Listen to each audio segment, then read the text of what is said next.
Alright, I'm getting really sick of this, guys. We're back with a UFC fight night, and I made a whole video and my OBS crashed again.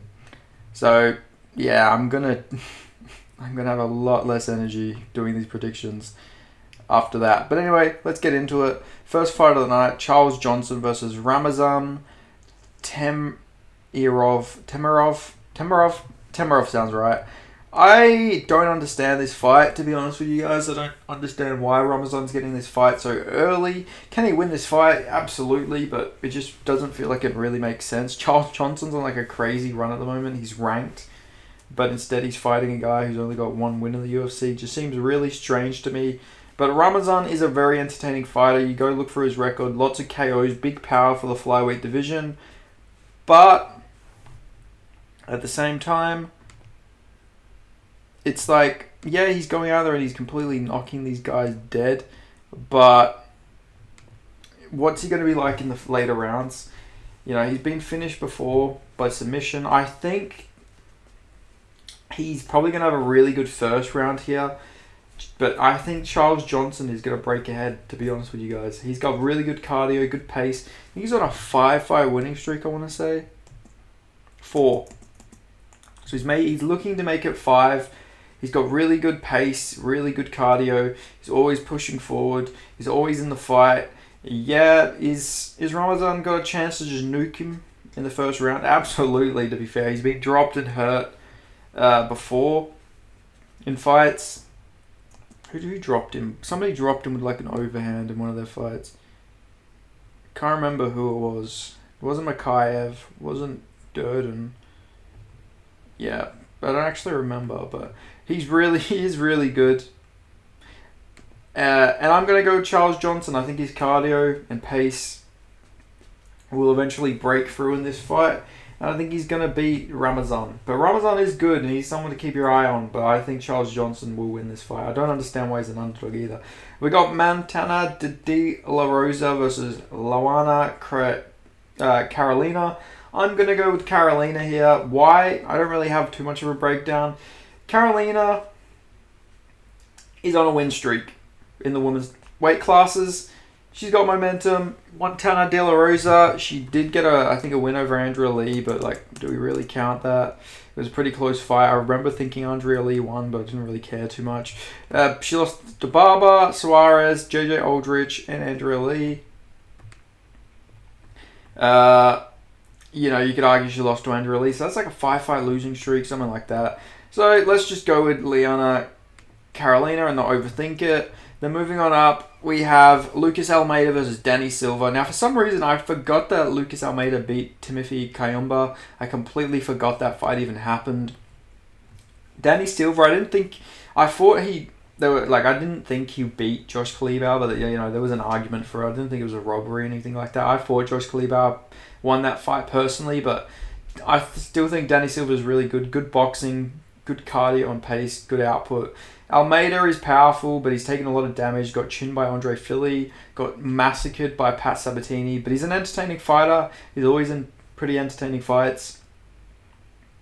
But I feel like that will probably be to his detriment here, because I think Danny Silva will put a bit of a striking boxing masterclass on Almeida, maybe finish him.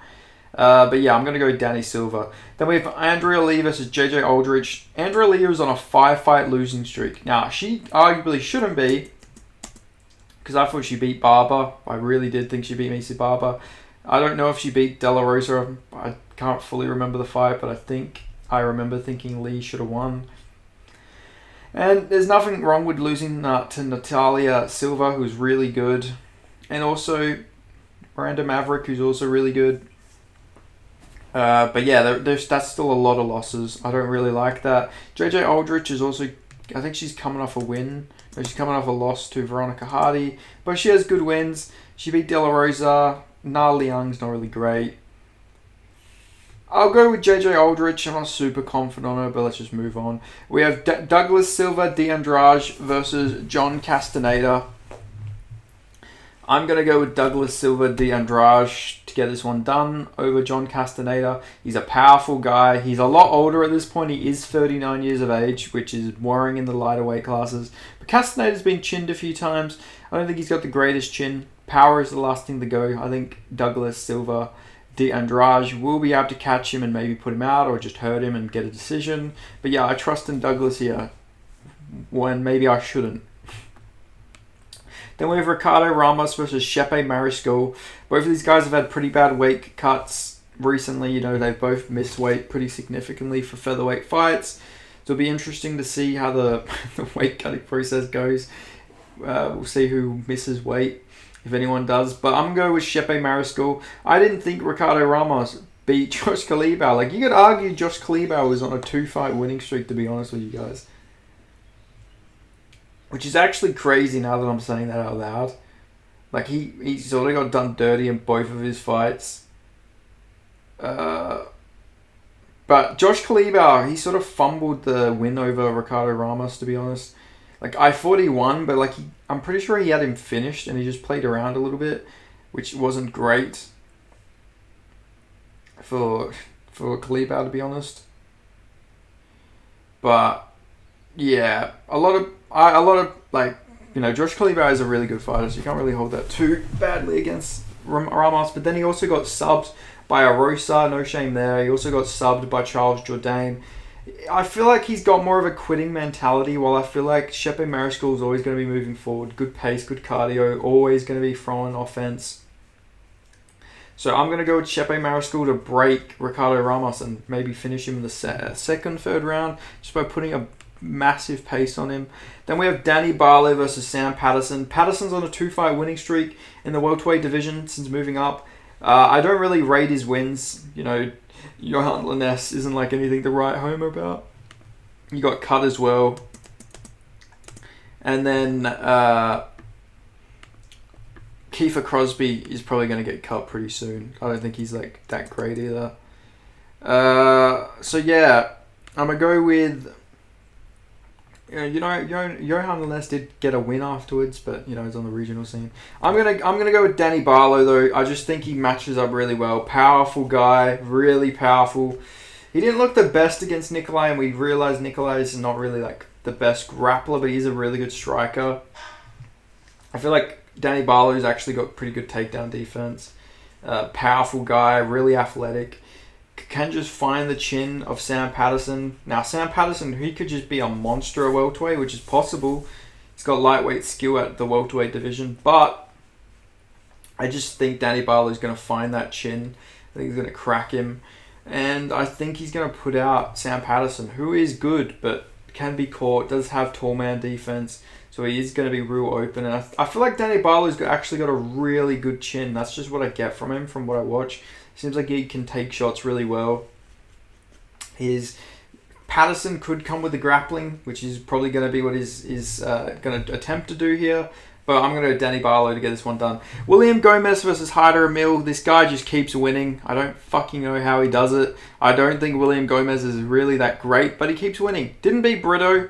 He did not win that fight, in my opinion. Brito clearly won, but they didn't want the motherfucker to fight Dan Ige. Clearly. Then he beat Janis Gamori by dick kick. He did beat Francis Marshall, but it was like really closer moments. Like he almost got subbed a few times. Jano Aaron's almost subbed him. I'm going to go with Haider Emil's cardio, his pressure to eventually break William Gomez. I feel like he's just going to be constantly in his face, and I think he'll be able to find an eventual finishing sequence against William Gomez. But yeah, who knows? This guy's just going to keep winning somehow. Austin Lane versus Mario Pinto. Pinto is a very good prospect, powerful guy. And he doesn't appear to be chinning like Austin Lane, so I'm going to go with him. Austin Lane's big, he's athletic, but Mario Pinto is really young. He's undefeated, he's got a lot of momentum. He's actually pretty big for the weight class as well. Not weight-wise, but height-wise, reach-wise. I think he's just going to be able to crack Austin Lane eventually, and he will put him out. So yeah, I'm going to go Mario Pinto by KO. Then we have Nasrat Haqparast versus Esteban Rivovic. I love Esteban Rivovic, okay? Big fan of the Argentinian people. Big fan of the fighters, but big fan of this Esteban Rivovic guy as well. Really big fan. Viva la Argentina. I've picked this guy in every one of his fights. I think he could have beat Loic Rachibov on damage. He was battering him on the feet. He was getting taken down, but Loic wasn't really doing anything with his grappling. Kamalika clearly wins that one. Deads Terrence McKinney with a head kick. I picked him to knock out McKinney. And then he beat Daniel Zellhuber. I picked him against Zellhuber. He battered him in that third round. Crazy round. 10-8'd him. Guy's really good. Really good. Nasrat Haqparast is on the best run of his career right now. 4-fight winning streak. I don't think he beat Jared Gordon. I thought Jared Gordon won that. He knocked out Jamie Malarkey, but at this point, I love Malarkey, but join the club at this point. Jamie Malarkey's been knocked out by everybody. Ruffy knocked him out. Mohamed Naimov knocked him out. He got knocked out by Jarlin Turner. He got knocked out by Vol. He got knocked out by Luke Katubig. He managed just taking a lot of damage. But then Nasrat's also having a really close fight with Landon Quinones, which, was not expected. Battered by Bobby Green or King Green, whatever you want to call him. Dan Hooker beat him, but he did wrestle. Drew Dober knocked him out. So he is good. Nasrat Haqparast is good boxer, but I think Esteban Rivic is better. Both these guys are actually a similar age, but I feel like Nasrat has taken so much more damage. I'm a trust in the Argentine. I'm trusting in El Gringo and Esteban Rivic to go in there, and I think he's actually going to get a knockout or a TKO on Nasrat Haqparast, because I think he will hurt Nasrat at some point, and once he hurts him, I don't think he's letting off. I think he's going to be able to batter him a little bit and eventually put him out. So I'm going Esteban Rivic. Then we had Cody Brundage versus Julian Marquez. I really don't understand these odds. Yes, Cody Brundage isn't the greatest fighter in the world. Nobody's arguing Cody Brundage, UFC champ, 2027. Nobody's saying that's going to happen, alright? Maybe someone is. Maybe someone in the Brundage family, who knows? But the thing is, Julian Marquez is on a 3-fight losing streak, all by KO. And you look at these. Gregory Rodriguez, good, but he battered him badly, dropped him 3 times and then put him out cold. Marc-Andre Barriault broke him, battered him. This was one of the most one-sided fights, and this was like a breaking where I think it was a bit of a late stoppage too, if I remember it. He was just beating him up so badly. He was broken, took so much unnecessary damage. Then against Zachary Reese, he just got immediately KO'd, immediately put out cold. His chin's not the same. He clearly can't take damage anymore. He took a bit of time off after the Reese fight, but I don't think it's enough. And you look at these fights, he lost to Rodriguez. That was 2022. Then he fought in 2023. Got knocked out again. Zachary Reese knocked him out in 2024. It's like he wants to get knocked out in every year. I think Cody Brundage is going to knock him out. Cody Brundage, as much as people are going to hate on him, and I understand people are going to say he's a quitter. He did quit against Sarikis Dumas. That was a weird performance. He could have won that fight, but it's like he didn't want to win. He just kept going for guillotines and letting Dumas get on top and winning in the most worst way possible. But he is actually pretty decent. Slam KO'd Zachary Reese. Got a first round fucking DQ destruction over Jacob Malkoon. That was fucking shameful, to be fair. But he knocked out Tresean Gore. Tresean Gore is good. He's actually a pretty good fighter. Beat Dolce. He's got power, and I think that's what you need against a Marquez. He could also wrestle. Marquez arguably has got worse cardio. He slows down a lot. They've trained together as well, so they know each other quite a bit. I think Brundage will eventually catch him on the chin and put him out. So I'm going Cody Brundage by KO. Then we have Manel Kape versus Azu Almabayev. I'm going with Manel Kape. Azu, I just don't rate the guy too highly. I'm not going to lie to you guys. I've never rated him. If you look at his wins, he hasn't really beat anyone great either. Nikolai was winning, but his chin just let him down in that third round where he got caught. Azu is actually so one-dimensional. He's more of just a grappler, but he has the occasional overhand, and that occasional overhand did catch Nikolai. But I really don't rate him. He reminds me a lot of Muhammad Makayev, but just a worse version of him, I feel like. He's been chinned before by Tagir Ulanbekov as well, who is really good, so I'm not going to use that against him. Plus, it was so many years ago. But I think Manel Kape's got really good takedown defense. We've seen it against Pantoja. Pantoja didn't really use the grappling. He attempted to, but he couldn't get him down. Even Makayev didn't really get him down in their fight. He did try and strike, but I think it's just because he's got a good takedown defense. He shows that he's also normally in the face, so it's hard to initiate takedowns from there.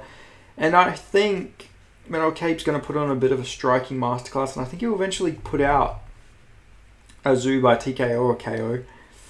I really think this is a good matchup for Manel Kape. Now, short notice, I worry because he was preparing for Royval, which is a completely different stylistic matchup. But I expect he will be able to get this one done over Azu Almabayev. Azu is just very one-dimensional. And if this is just on the feet, Manel Kape is going to batter this guy alive.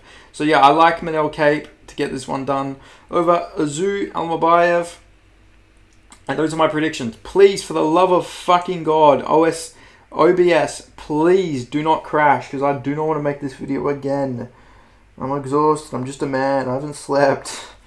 Please, for the love of God, upload this video. But yes, thank you guys so much for watching. Make sure you subscribe, please. It'll help my mental health. Subscribe to me. But thank you. Thank you guys so much for watching. Let me know your predictions, who you guys have, and I'll see you guys next time. Thanks for watching. Goodbye. Please, please, please.